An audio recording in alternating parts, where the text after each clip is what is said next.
Akashvani radio ने एक ऐलान किया कि इंडिया की फ़िज़ाइया ने लालू खेत के हवाई अड्डे को तबाह कर दिया। 10 नंबर लालू खेत के अंदर आपने देखा होगा कि 4 खबरें बनी हुई हैं। कहा जाता यह है कि ये हकीम सईद की जगह थी ये प्लॉट, और हकीम सईद ने मदीनातुल हिकमत के लिए बनाई जाएगी पूरी यूनिवर्सिटी, या फिर वो उसका कम से कम एक सिटी कैंपस ज़रूर बनाते हैं। खिलाड़ियों में देखें इस्लाउद्दीन और हनीफ खान जैसे बड़े खिलाड़ी लालू खेत से हुए। सिंधी होटल पे हनीफ खान साहब रहते थे, इस्लाउद्दीन वहाँ रहते थे लियाकताबाद में। तो ये इलाका इस लिहाज से बड़ा रिच था।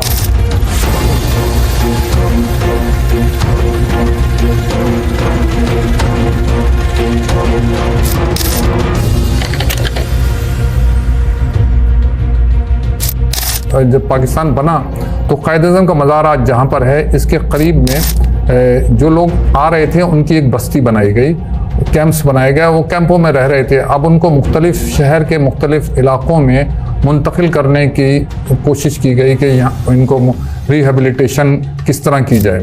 तो उसमें एक पीर इलाही बख्श कॉलोनी थी, और उसके बाद फिर जो डेवलप होना शुरू हुआ वो लियाकताबाद था, जिसको अब लालू खेत था उस वक़्त उसका नाम। अच्छा, लालू खेत का नाम इस तरह से था कि ये 3 हट्टी से ये इलाका शुरू होता था, और इसके अंदर ये था कि जनाब कि वहाँ पर खेत लगे हुए थे, और हो सकता है उस वक्त कोई लालू नाम का कोई शख्स उन खेतों का कहीं उसकी हिस्सेदारी हो, तो उसका नाम लालू खेत था। तो फिर उसके बाद 1951 के बाद जब खान लियाकत अली खान का इंतकाल हुआ या उनको शहादत हुई, तो उसके बाद फिर उनकी याद में इसका नाम लियाकताबाद रख दिया गया, बल्कि उससे पहले ही लियाकताबाद रख दिया गया था। और लेकिन लोग अब आज तक उसको लालू खेत ही कहते हैं। ये कोई कच्ची आबादी नहीं थी, ये पक्की आबादी थी। इसमें 90 और 80 गज के प्लॉट अलॉट किए गए।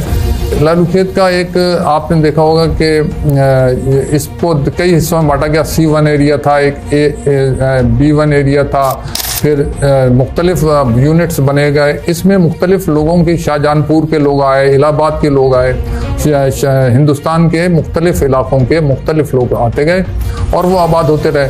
उसमें कल्चर बहुत मिक्स कल्चर था, बहुत मिक्स कल्चर था। अच्छा, बड़ी मोहब्बतें भी थीं 51 के बाद से, जो लोग अब इसमें यहाँ पर आना शुरू हुए और आबाद हुए। अब अगर आप उसकी वो लगाएं कि कौन लोग थे और कहाँ चले गए, तो उसमें से ज़्यादातर 70% लोग ऐसे हैं जो वहाँ से छोड़ के चले गए।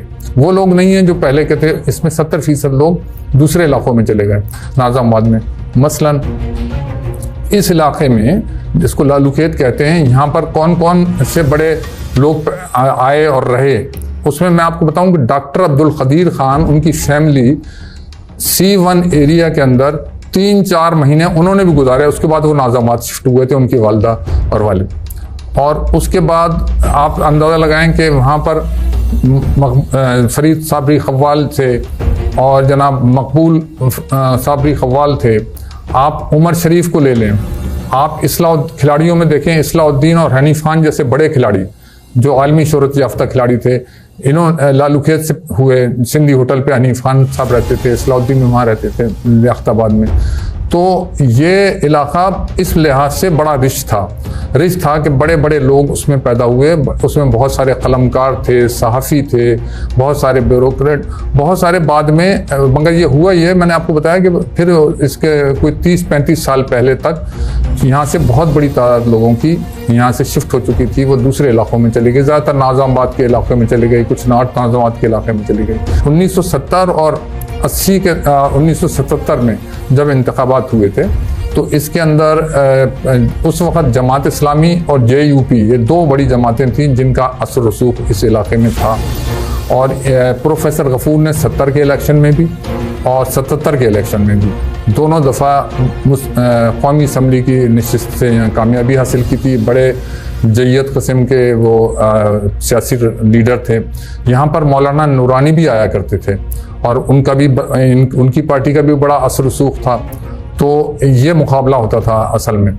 अच्छा, फिर क्या हुआ कि इस शहर में कई वाक़यात ऐसे भी हुए इसी इलाके के अंदर जिसकी वजह से इसको और शोहरत मिली। मसलन 65 के अंदर आकाशवाणी रेडियो ने एक ऐलान किया कि इंडिया की फ़िज़ाइया ने लालू खेत के हवाई अड्डे को तबाह कर दिया। अब लालू खेत का तो हवाई अड्डा कोई था ही नहीं। लोगों ने कहा पता नहीं कौन सी बिल्डिंग है, कहाँ पर बिल्डिंग थी, कौन सा हवाई अड्डा है। लोग कुछ तलाश में हुए और कुछ हंस के टाल दिया। तो ये लालू खेत इतना मशहूर हो गया था कि लालू खेत का हवाई अड्डा उन्होंने ऐसी ख्याली पुलाव पकाया था कि 1965 की जंग के अंदर ये खबर भी नशर हुई थी। 1965 में एक और वाक़या हुआ जब अयूब खान का और फातिमा जिन्ना का इलेक्शन था। उसमें क्योंकि ये कराची को ने वोट दिया था फातिमा जिन्ना को, और बिल्कुल अयूब खान, उस ज़माने में अयूब खान के साहबजादे थे गौहर अयूब, उन्होंने एक जुलूस निकाला जनाब अयूब खान की फतह का। लेकिन कराची से, बहरहाल कराची के नताइज बता रहे थे कि कराची से अयूब खान को फतह हासिल नहीं हुई है। उन्होंने जुलूस निकाला और यहाँ पर एक वाक़या हुआ जिसमें फायरिंग भी हुई और काफ़ी लोग उसमें मारे भी गए। सियासी तौर पर ये बड़ा मुतहरिक था और होता ये था कि जो तहरीक चलती थी उसमें मेन किरदार कराची का होता था, और कराची में भी सबसे ज़्यादा मेन किरदार जो होता था वो लालू खेत का होता था उन तहरीकों के दौरान में। ख़ासतौर पर 77 की तहरीक में मैंने पॉलिटिकल अवेयरनेस बहुत थी इस इलाके के अंदर।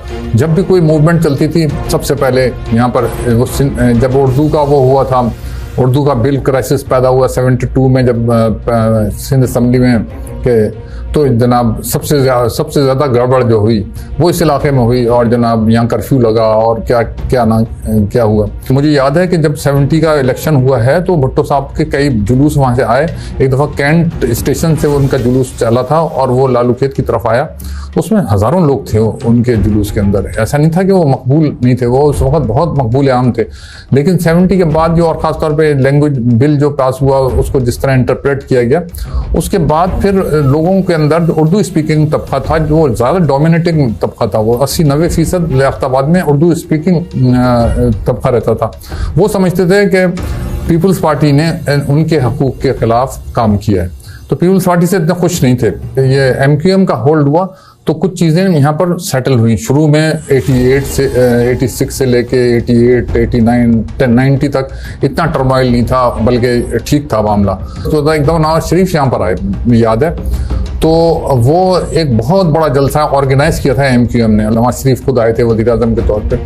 तो उस वक़्त वो जो था वो जलसा इतना बड़ा था कि उसमें मेरे ख्याल में लाखों लोग होंगे, और नवाज शरीफ साहब को क्योंकि स्टेज बहुत ऊंचा बनाया गया था और वो आला आज़म स्क्वायर के साथ ही बनाया गया था, तो उनको आला आज़म स्क्वायर के दूसरे फ्लोर दूसरे बिल्डिंग के दूसरी मंजिला से किसी फ्लैट में से कुदाऊ के अंदर उधर स्टेज पे लाया गया कि उन्होंने वहाँ पर तकरीर की। उन्होंने खुद बाद में एक दफ़ा हमसे उनकी मुलाकात हुई उसके वाक़े के बाद, उस तकरीर के बाद, तो उन्होंने खुद हैरानगी का इज़हार किया कि इतने बड़ा जलसा, ये तो ऐसा लग रहा था कि जो कुछ शेख मुजीब ने जिस ढाका में कुछ जलसे किए थे उस तरह का कुछ जलसा लग रहा था।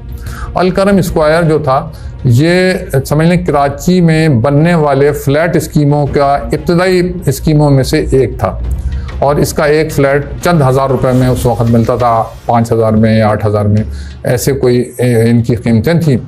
और फिर इसमें बाद में फिर इनका इन्फ्लुएंस हुआ, एक वक्त वो आया 80s के अंदर कि जब MQM का इन्फ्लुएंस आया और MQM का फिर यहाँ पर सिक्का चलने लगा। 10 नंबर लालू खेत के अंदर आपने देखा होगा कि 4 खबरें बनी हुई हैं।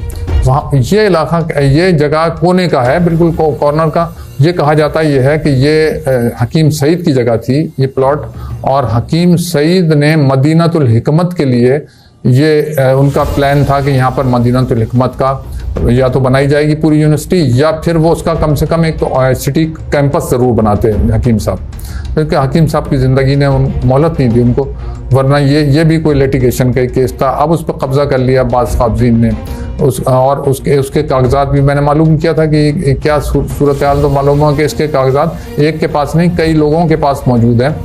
यहीं पर मेहताब बानो, संगीता, कविता, ये जो हैं आपके उमर शरीफ, मतलब ये बड़े कॉमेडियन, उससे बड़ा कोई पैदा नहीं हुआ पाकिस्तान में, वो पैदा हुए यहाँ पर, और उन लोगों ने बड़ा सिक्का जमाया। नदीम साहब जब एक ज़माने में वहाँ रहते थे, नाज़ाबाद में वैसे रहते थे वो क्लिनिक के पीछे, तो ये भी बहुत सारे फंक्शंस किया करते थे। मुझे बताते हैं ये कि लालू खेत में अमूमन फंक्शंस होते थे, तो मैं जाके गाने वाने खूब गाता था।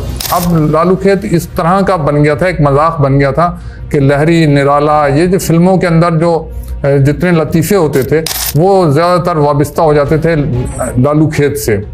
लेकिन ये मानना पड़ेगा कि लालू खेत को नए तर्ज का एक जगह बनाई जा सकती थी।